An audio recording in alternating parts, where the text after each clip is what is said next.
Now, on another matter, yesterday both the House and Senate were briefed by top intelligence community officials on the state of ongoing efforts to protect the security of American elections. I was glad that so many members took advantage of the chance to hear directly from the experts. This issue is very important, and it's bad for our democracy that some have sought to politicize it. All of us should acknowledge the threat, and all of us should applaud the unprecedented steps this administration has taken to protect against it.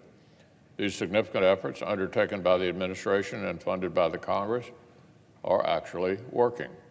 Since 2017, the hundreds of millions of dollars we've directed to help state and local election officials reinforce their systems have been finding their mark. In all 50 states and across thousands of jurisdictions, new tools, more resources, and greater coordination have our nation's defenses in a stronger place. This includes far greater coordination with the social media companies to combat foreign disinformation, as well as close collaboration between the federal government and state and local jurisdictions on protecting electoral infrastructure. And to date, the intelligence community reports they have not seen any foreign interference that aims to change vote tallies or prevent Americans from voting. So the American people are absolutely right to have confidence in the integrity of our voting systems, and they actually do. As I mentioned yesterday, one new survey has found that more than 70% of Americans are confident their state and local authorities will oversee a fair and accurate election this November. That's 70% of the American people have confidence in the fairness of the elections this November.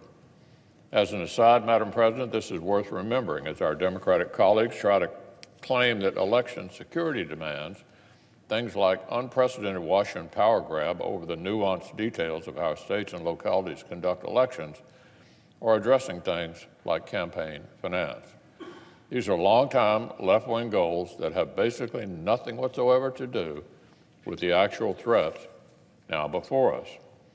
But the American people's confidence in the key institutions of our democracy does not mean they are complacent. They aren't. The same survey shows the American people understand full well that foreign adversaries like Russia want to divide our country, distort our discourse through disinformation.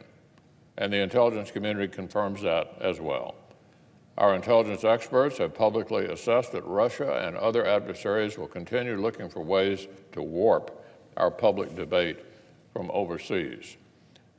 We all need to be aware that our adversaries seek to exploit the openness of our society to turn Americans against ourselves.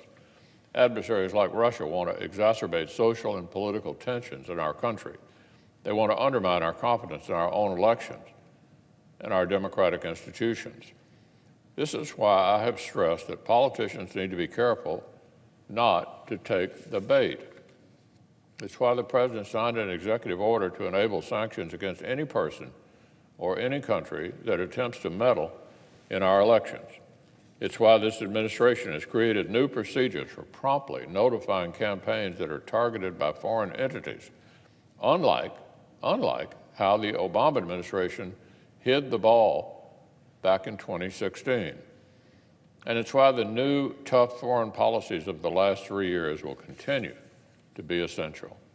Narrow, tailored solutions are important, but the best way for the United States to defend ourselves and our interest against any malign behavior is to possess unquestionable strength and make it perfectly clear we're not interested in being pushed around. I've been a Russia hawk for more than 30 years. I'm on the record from the late years of the Clinton administration warning Democrats not to be naive about a new president-elect by the name of Vladimir Putin. So I applaud this administration's tough stance with Russia, and I'm pleased that Democrats have stopped mocking Republicans for being too tough on Russia and have come around to our point of view. We've come a long way since the passivity and the failures of the Obama administration back in 2016. But the work is not finished, and senators are fooling themselves if they think this is just about Russia.